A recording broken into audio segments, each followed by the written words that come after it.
A marketing stunt for Apple TV Plus as Severance Season 2 shook up New York City's Grand Central Station on January 14th. And I witnessed it in all its surreal glory. The pop-up began when a large glass box appeared in Grand Central's Vanderbilt Hall, containing a replica of the four-seated desk from Lumon's macro data refinement department. Hired actors playing Lumon employees sat at their desks, doing Lumon things, by which I mean sorting numbers while not having a clue what said numbers mean. The stunt kicked it into high gear when Severance's actors themselves entered the cube. Adam Scott, Britt Lower, and Zach Cherry arrived first, playing Mark S., Helly R., and Dylan G. Also present were Patricia Arquette as Harmony Coble and Trammell Tillman as Mr. Milchick. The only MDR employee missing was Irving, John Turturro. I can only presume he was off in the perpetuity wing, admiring the Eagans. Meanwhile, creator and showrunner Dan Erickson looked on from the sidelines, while director and executive producer Ben Stiller gave interviews and took photos of the cube like a proud father. Once inside the cube, the actors played out what a day at Lumon might look like.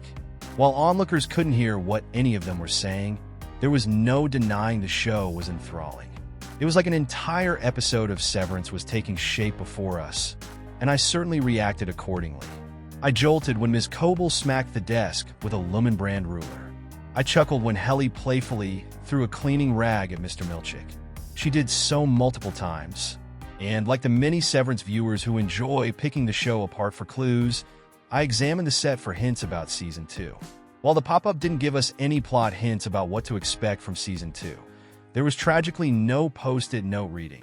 Here's what Lumon is doing with Mark's wife Gemma, Deachin Lockman. It was full of exciting details bound to make any Severance fan lose their mind. The desks, for example, were painstaking recreations of those we see in the show. Dylan's desk featured several caricature portraits, which are among the perks MDR employees receive for completing their files. At one point, Cherry also pulled out 2 finger traps, another Lumon perk. Mark's desk also featured the crystal head cube he got for completing the Allentown file. Plus, everyone had the MDR group picture on their desk. The actors brought in props from the show as well. Mr. Milchick carried around the red ball used in an icebreaker scene from Season 1. He also held Dr. Rickenhale's Michael Chernus, book the UUR behind his back. Be sure to keep that away from those innies, Milchick. You don't want them gaining a sense of self. But the UUR wasn't the only Severance book in the cube. At one point, Mark read aloud from what looked like Lumon's compliance handbook. And yes, I did freak out and point at each prop. When else am I going to be in the presence of the great Rickenhale's writings? The fun didn't stay in the cube, though. Outside the cube, a white pedestal bore the speaker from Ms. Coble's office that the Lumon board uses to communicate with staff. Communicate may be a strong word for what is actually just menacing static noises, which was all I could hear from the speaker in Grand Central. Things took a turn for the strange as the innies began to clock out of the cube at around 7 p.m.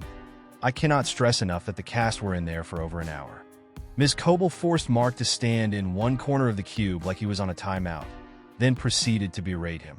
Or maybe sing the Kier anthem at him like she did in Season 1. We couldn't hear, but we could see the post-it note that Scott and Arquette wrote on, then taped to the wall of the cube. Upon their exit, the audience rushed over to see what it said.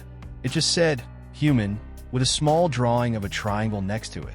Fan theorists, do your thing and tell me what it means. Unsurprisingly, the Severance pop-up lit up social media. A bizarro marketing stunt with the actual Severance cast present? That's perfect fodder for virality. But the pop-up lit up Grand Central as well.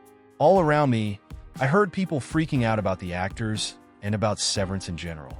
Fans described their excitement for Season 2, discussing everything from their theories about Lumon's baby goats to the watch parties they were planning.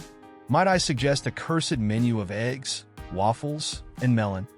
Best of all were people using the presence of the Lumon Cube to sell Severance to their friends. I heard a number of variations on, "Have you watched this show? You need to watch this show."